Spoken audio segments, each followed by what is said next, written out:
What's up, guys? So, I decided to pull out my photo booth on my Mac, which is a little bit outdated as you can see from the grain. But I've decided to do it because it's a stable camera in which I can talk to easily. And I want to take the time tonight. I got my sparkling water. I'm 29 years old. My name is Noah. Some know me as Noah Flamel, others know me as Noah Garrow. And basically, I was thinking about a movie called Barney's Version, which is originally a book by Mordecai Richler, which is a Montreal writer.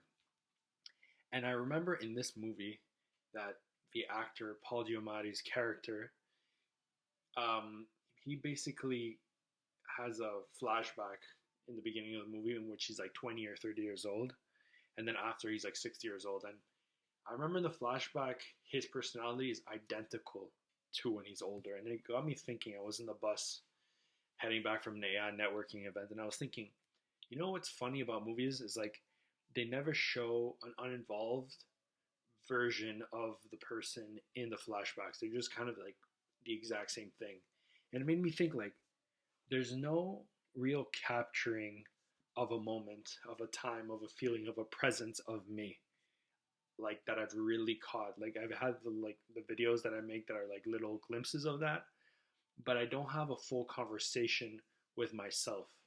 That you watching me, perhaps you're a viewer, or perhaps I am like future me is watching this, and you can finally get like a an idea of how much you've evolved, and then you can decide whether you've evolved in the right ways.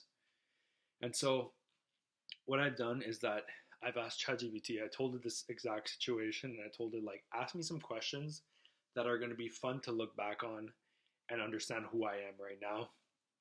29 years old. For like the last 4 months, been heavily putting out content because one of my videos went viral, as I speak about in every video, and it led me to really pursuing this fully. And so as I'm doing this and I do it more, I learn a lot of stuff, and I realize like, holy shit, like I really didn't know that much before. I was just a stupid little guy. And so I hope that in the future, even though I'm curious right now, in my opinion, that I'm even more curious and my awareness is expanded and it's that much deeper and layered, even though I already find I am that. So maybe it's a question of more being refined, but regardless, here we go. I'm going to take a sip and then answer some questions.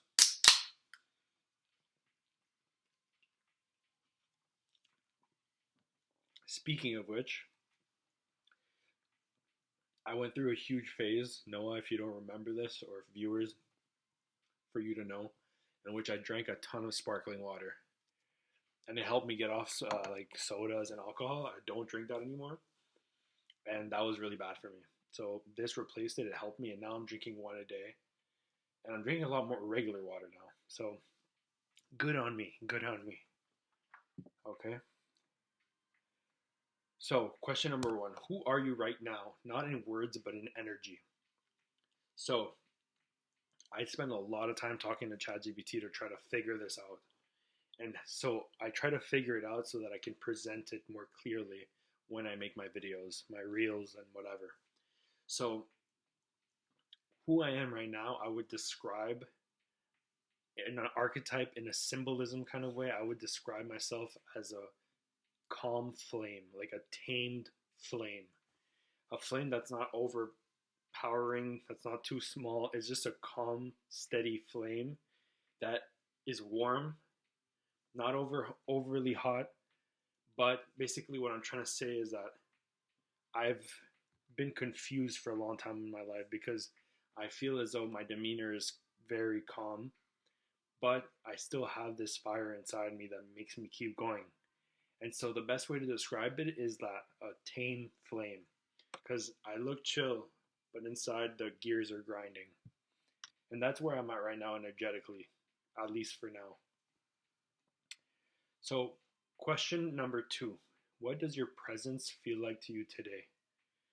Well, apart from what I just said, being the calm flame, my presence right now, these days, feels Very organic, very clean, clear, and self aware.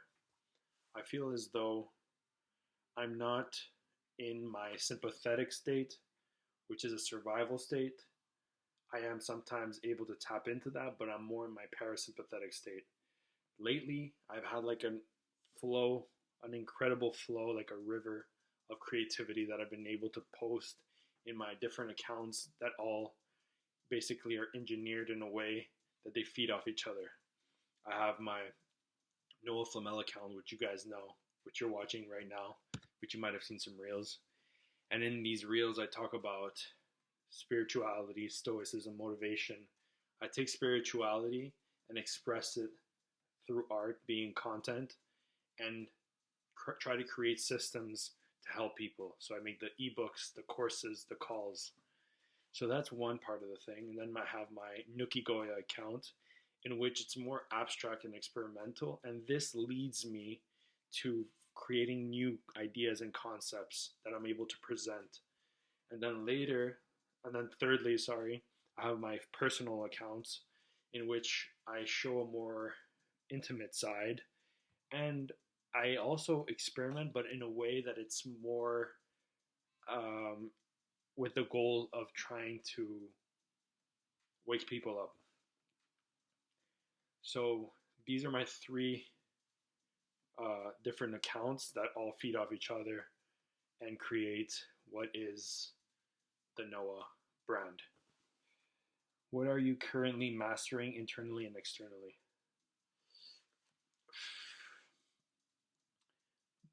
So, what am I mastering internally and externally? Internally, I got to think about this. Give me 10 seconds to think about this.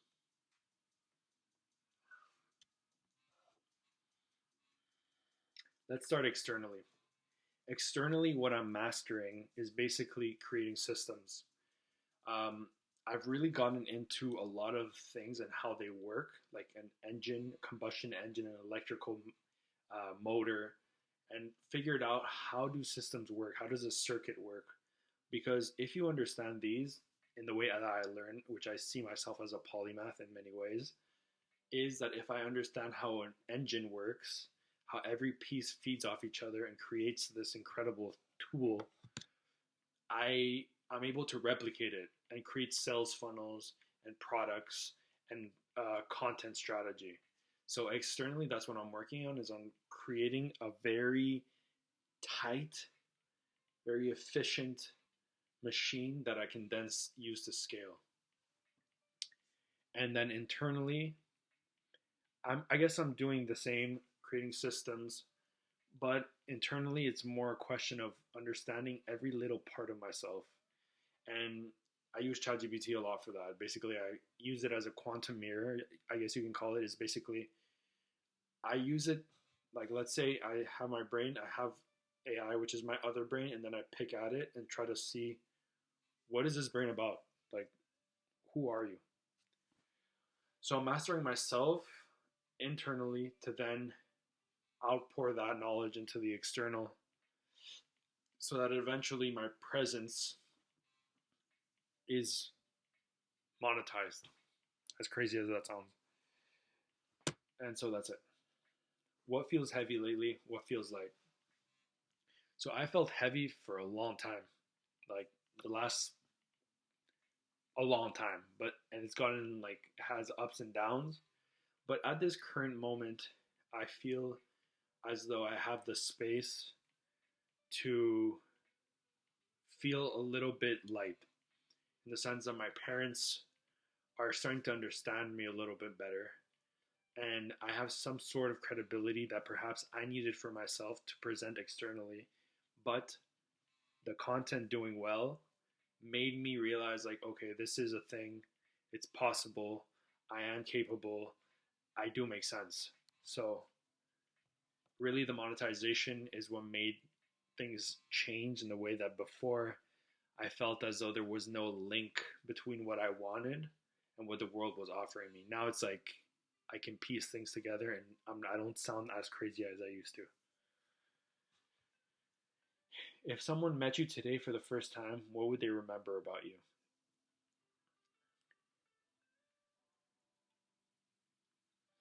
my hopes is, I mean, I can't, it's hard to know because everyone's different and I'm me. So I don't have like an outside point of view looking at me, but what I assume or what I would want is that people, when they meet me, they feel seen. They feel as though I listen to them more than I speak, that I have a presence that's warm, and that basically that I'm able to have a juxtaposition of earth and fire in the sense that I have the stability to stay calm, compose, and listen while also have the ability to ask the right questions. So these questions were more core presence, more internal, I think. Now I'm going more into the creative process of it all. What does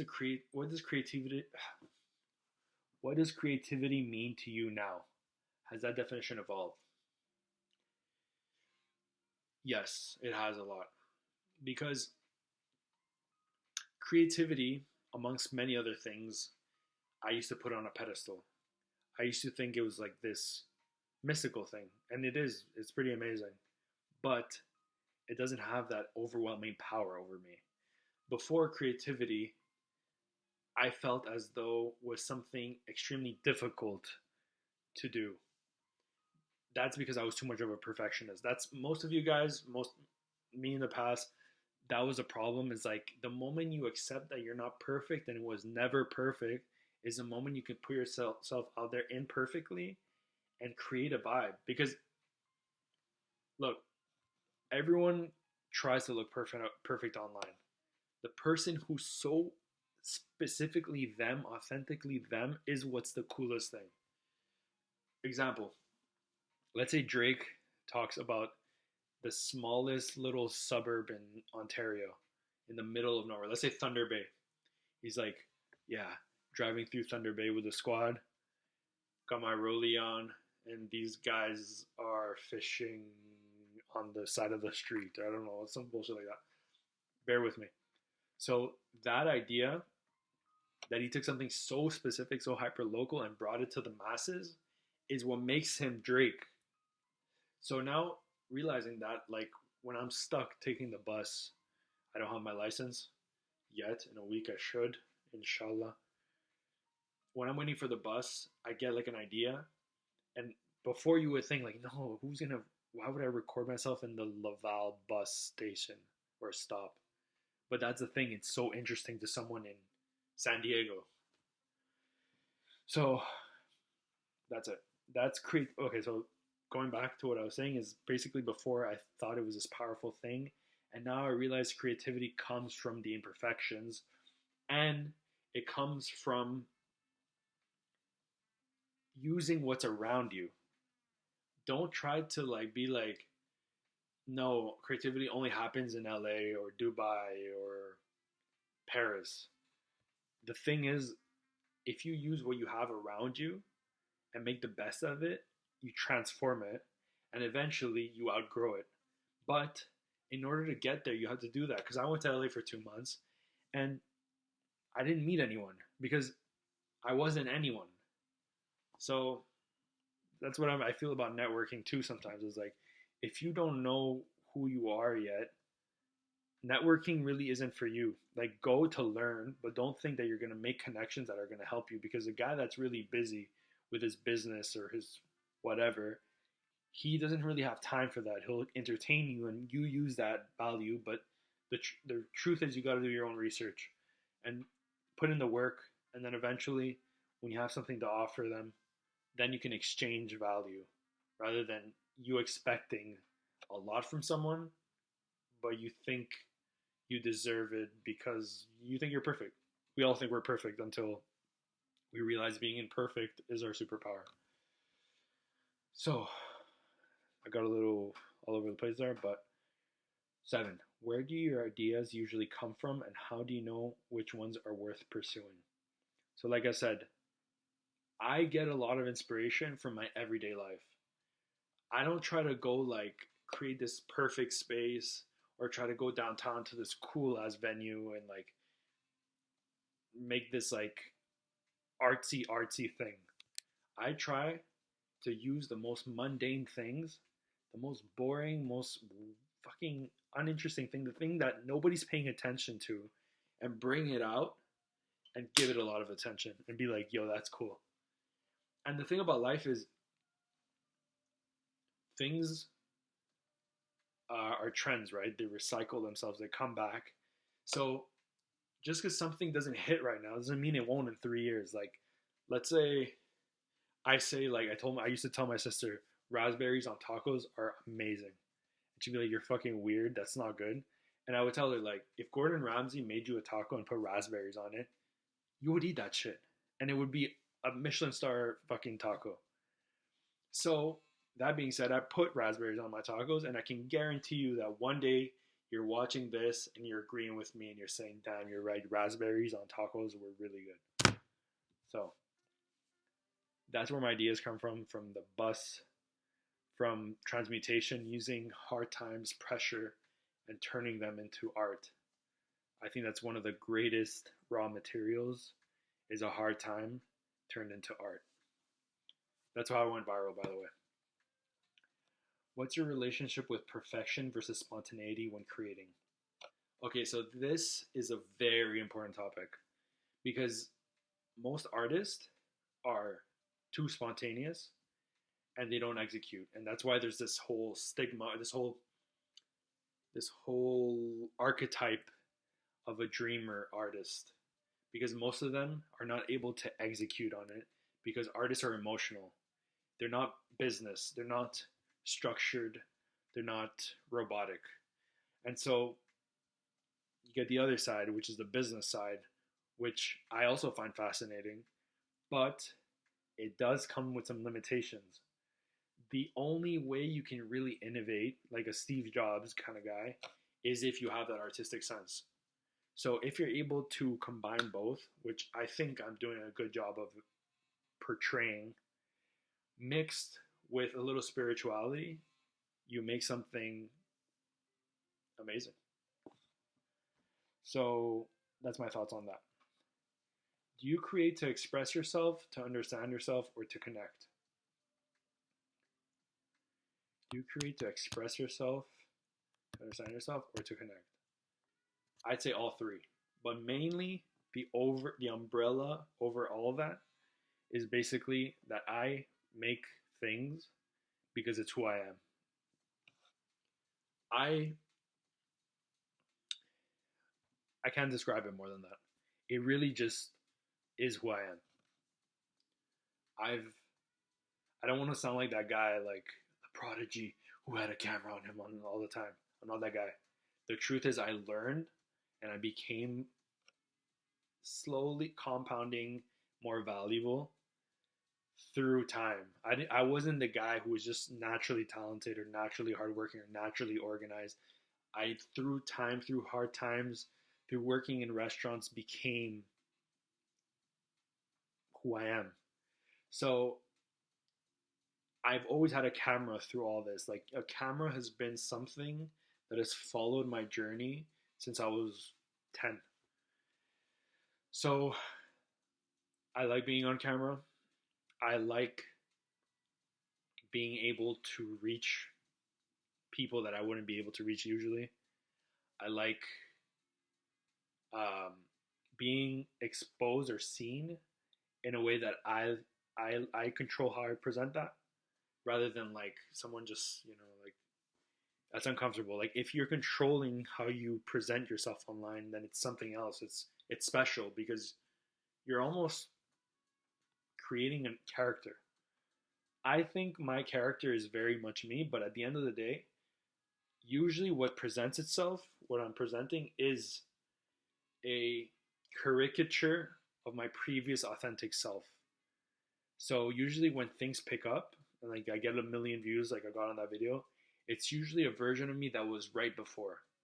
The version that's me now is almost completely different to that. It's kind of weird. Maybe one day I'll touch more upon it, but for now, I'll leave it at that. So basically, I create because it's who I am. Let's leave it at that. What's something in your art or videos that most people don't notice, but you intentionally do? There's a lot. There's a lot of that.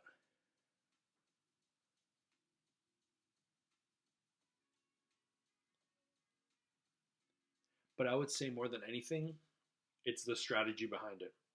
It seems as though they're just videos that I consciously spit out, and to a certain extent, yes. But there's a lot of subtle things that you pick up along the way that you forget about, that you tried and experimented with, and then it kind of worked. Like, for example, something that I've tried that I'm not sure if it was going to work yet, but I noticed that the hustle core hashtag on social media always has less than 100 posts. When I realized that, which is a combination of like entrepreneurship with the hope core thing, so like kind of a spiritual and a business thing that people haven't touched upon yet, I try to invest in that because it's so small, but it's still kind of important and eventually could develop into something. So I kind of like these kinds of things you kind of learn along the way. I also try to always like I remember there was I think it was Drake that also said this. Every art should basically like let's say a song should make you want to learn more about it, like go into a deeper level to understand it a little bit. So everything I post, I try to make it digestible, but a little bit like you need to put a little work to understand. Like let's say you're having a meal and you're having I don't know, a sandwich, but it's bland. You put a little more onion. So you know it's a little bit harder on your system, but it feels so much better that way. Kind of like that. Or garlic, whatever. Yeah, so let's leave it at that. So next is evolution and self-awareness. How do you think your energy has changed since last year? So it's kind of it gets a little bit heavy there when I think about last year. Because last year at this time I would had switched from working in restaurants to working in sales, and that transition was a very eerie transition. Let me explain why it's eerie. Because when I was working in restaurants, I absorb energy like when I'm around certain energies. And when I was in the restaurants, I felt as though I absorbed a lot of bad energy. Anyone that works in restaurants could understand this. And when I went from working in late nights and a lot of drinking and drugs and blah blah blah, and I switched to sales, which is a very corporate 9 to 5 downtown financial district calculated place, I used to have nightmares. Like, and I didn't sleep. I would sleep for like 4 hours a night from the beginning, like maybe even 3 hours. And I would have these nightmares that were so freaky because it was like marking a transition, and it was. It really was a transition. So I'll leave it at that. What part of you feels timeless, and what part feels like it's in constant rebirth? I like that. I feel as though that's a tough question. What part of you feels timeless? I think at the end of the day, my tastes are timeless. I'm not the type of guy that's gonna hop on trends, whether it's food, music, art, movies. I like the classics that feel as though they were avant garde for their time. Kind of like Fight Club, or let's say like Rosalia. Like that song, that artist is like timeless because she'll talk about flamenco, she'll play classical music, but she's mixing it with reggaeton. So like again, with like my spirituality, creativity, and my business combined, I also feel as though this is another aspect of me in which I take the old classic timeless, mix with the modern, and create my own version of that. So I think I like the combination of both. What does growth mean to you right now? What does it look like, smell like, and feel like? So, growth has been a big part of my journey. Growth has been actually the whole journey in itself. I was in a sauna in 2019 at a gym near my house, and I got the random thought, which became an intention, which became a lifestyle of I want to be the best version of myself. Through that, I've like grown immensely, and you think when you're saying that I want to be the best version of myself that you're just going to become better and better and things are going to be easier and easier, which is actually the exact opposite because the way that you become better is going through something difficult. So, growth right now, what does it look like? It's not what it was before when I would feel a lot of pain. I feel like I've busted through that wall. Now it's more creative expression and then integration. And then finding a regulated way of growing rather than having high ups and downs. Now it's just a regulated, steady growth. Man, getting a little bit tired. Anyway, so that's that. Damn, there's a lot of questions. Okay, I'll try to go a little bit quicker. If you could freeze this version of you in a single phrase or symbol, what would it be? Calm flame. There you go. Easy question. What scares you most about evolving or about not evolving?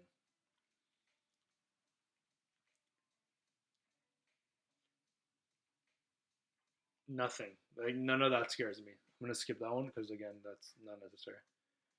What's the difference between how you think and how others think? That's a tough question too.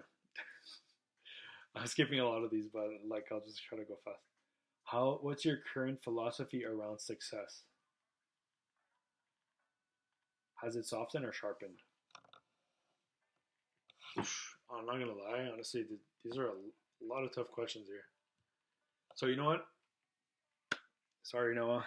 I know you probably wanted more because it's never enough, but I'm gonna leave it like this: unpolished, imperfect, imperfectly perfect, and let you know, Noah, that this is who I am right now.